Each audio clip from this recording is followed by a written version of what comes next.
आज हम लोग चलेंगे संवत के बारे में। संवत के बारे में एक पूरा डिटेल क्या करेंगे, जानकारी प्राप्त करेंगे। सबसे पहले यहाँ पे आते हैं संवत।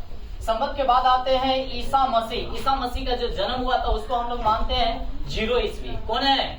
तो उससे पहले जो जन्म होता है माने ईसा पूर्व के पहले वाला को हम लोग बोलते हैं BC। क्या बोलते हैं?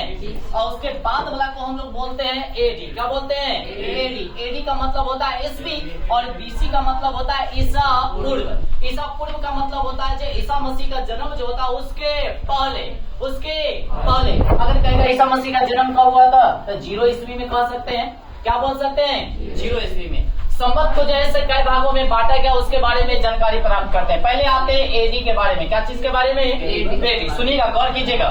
सबसे पहले आते हैं शक संवत। कौन संवत? शक संवत। गौर कीजिएगा, कौन संवत? शक संवत। शक संवत कब लाया गया था? 78 ईस्वी में। कौन सा ईस्वी? 78 ईस्वी में लाया गया था। एक बात और बता दे, ये जो शक संवत जो है, जो हम लोगों का यहाँ जो कैलेंडर जो जारी किया जाता है, कैलेंडर जो आता है वह शक संवत पर ही आधारित है। जो भारत सरकार इसी पे कैलेंडर क्या करता है? जारी करता है। तो इसीलिए लिख दिए भारत सरकार द्वारा यह शक संवत को क्या किया गया है? अपनाया गया है। तो भारत सरकार द्वारा किस संवत को अपनाया गया है? शक संवत को अपनाया गया है। अगर कहेगा सर शक संवत कैसे आया तो याद रखेंगे क्या, कनिष्क का राज्यरोहण के उपलक्ष्य में कौन सा संवत चलाया गया था? शक संवत चलाया गया था। किसके उपलक्ष्य में? कनिष्क का। किसका? कनिष्क का। किसका? कनिष्क का। याद रखेंगे। रेशम मार्ग की अगर बात किया जाए किसके द्वारा लाया गया था? कनिष्क के समय में लाया गया था। उसके बाद बौद्ध के यानी कि चौथी बौद्ध संगीति किसके समय में हुआ था? कनिष्क के समय में ही हुआ था। इस बात को भी ध्यान रखेंगे, ठीक है। अब आते हैं, देखिए तो शक संवत के बारे में किन्हीं को दिक्कत है तो बताइए। शक संवत कब लाया गया था? 78। बोलिए क्या है? 78। उसके बाद शक संवत की अगर बात किया जाए किसके द्वारा अपनाया गया है? भारत सरकार। किसके द्वारा? भारत सरकार। किसके द्वारा? भारत सरकार द्वारा। शक संवत क्यों लाया गया था? तो कनिष्क का राज्यरोहण के लिए जब राज्यरोहण किया गया था तब जाकर लाया गया था। कौन सा संवत? शक संवत। कौन सा संवत? शक संवत। याद करेंगे, चलेंगे आगे। अब आते हैं गुप्त संवत। कौन संवत? गुप्त संवत। कब आया था? 319 कर सकते हैं या 20 भी कभी कभी दे देता है। तो या तो 319 या 300 क्या कर सकते हैं आप? 20 कर सकते हैं। दोनों में से कभी कभी दोनों दे सकता है या तो दोनों दे सकता है। 319 या 320 याद रखेंगे। 319 या 320 याद रखेंगे। या तो 320 या तो 319। यहाँ का चिन्ह रे बाबू, समझ रहे? दिमाग में बैठा लो, दिमाग इतने रखो। ओके, आगे आइए। अब यहाँ पे आते हैं हर्ष यानी कि संवत। कौन संवत? हर्ष संवत जो लाया गया था 606। 606 याद रखेंगे। और एक बात और बताइएगा, गुप्त संवत जो लाया गया था चंद्रगुप्त प्रथम का राज्यरोहण के लिए लाया गया था। कौन सा संवत? गुप्त संवत। अगर कहेगा से गुप्त वंश के संस्थापक कौन थे? श्रीगुप्त। कौन थे? श्रीगुप्त। बाकी वास्तविक संस्थापक जो थे चंद्रगुप्त प्रथम थे। चंद्रगुप्त प्रथम। कहेगा विक्रमादित्य की उपाधि किसको मिला था? चंद्रगुप्त द्वितीय। चंद्रगुप्त द्वितीय याद रखेंगे। चंद्रगुप्त द्वितीय। अच्छा एक और बात बताइएगा, फहियान जो आया था वो किसके समय में आया था?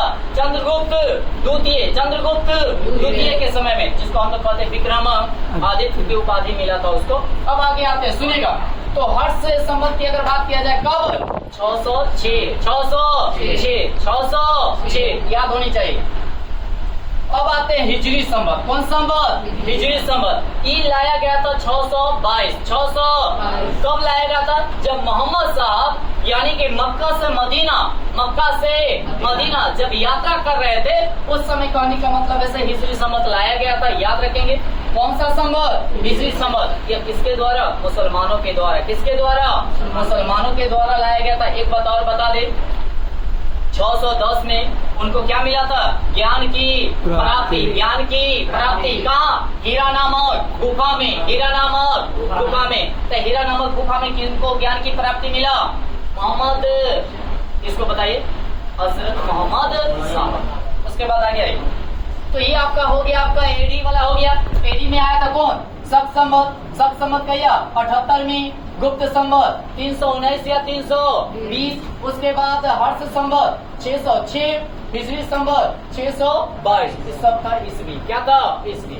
अब आते बीसी, क्या है बीसी? ईसा पूर्व, ईसा पूर्व, ईसा मसीह के जन्म के पहले लाया गया था विक्रम संवत। कौन संवत? इसी को मालवा संवत भी बोला जाता है। क्या बोला जाएगा? मालवा संवत। कब लाया गया था?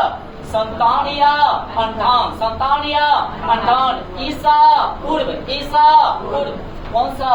57 या 58 ईसा पूर्व। बाकी ज्यादातर याद रख लीजिएगा कब? 58। क्या है? 58 इसका राइट आंसर होगा, ठीक है ना? कि 58 नहीं रहेगा तो मारिएगा क्या? 57। दोनों में से एक ही देगा, इस बात को ध्यान रखिएगा, दोनों नहीं देगा। उसके बाद आगे इसको बोलेंगे हम लोग को क्या? मालवा संवत। क्या बोलेंगे? कब लाया गया, माने किस लिए लाया गया था? तो उज्जैन के स्थानीय राजा, उज्जैन के स्थानीय राजा जो था सबको को हराया था। किसको हराया था? सबको को हराया था। उसी के उपलक्ष्य में लाया गया था कौन सा संवत? विक्रम संवत। कौन संवत? तो विक्रम संवत कब लाया गया था? 57 से 58। अब कहेगा से विक्रम संवत और शक संवत दोनों का अंतर कितना वर्ष का है? 136 से 135, 136 135। समझ रहे ना? अब आते हैं महावीर संवत। कौन संवत? महावीर संवत। ये लाया गया था 527, 527 बीसी, 527 बीसी। एक हो जाएगा बुद्ध संवत। कौन संवत? बुद्ध संवत। ये जो लाया गया था आपका 544 बीसी में, 544 बीसी में, याद रखेंगे। अगर कहेगा से शक संवत और विक्रम संवत दोनों में कितना का अंतर है? 136 और 135 का अंतर है। तो संवत के बारे में किसी को डाउट है तो बताइए। संवत पूरा क्लियर हो गया? ज्यादातर याद रखने रहेगा क्या? विक्रम संवत, शक संवत, गुप्त संवत और हिजरी संवत। हर्ष संवत उतना ज्यादा नहीं पूछा जाएगा, महावीर संवत भी ज्यादा नहीं पूछा जाएगा, बुद्ध संवत भी नहीं पूछा जाएगा। बाकी याद करने में क्या जाता है? नॉलेज कभी भी आप लोगों के लिए खराब नहीं होता है, इसलिए पूरे संवत को अच्छे से आप लोग क्या कीजिएगा? याद कीजिएगा। ओके।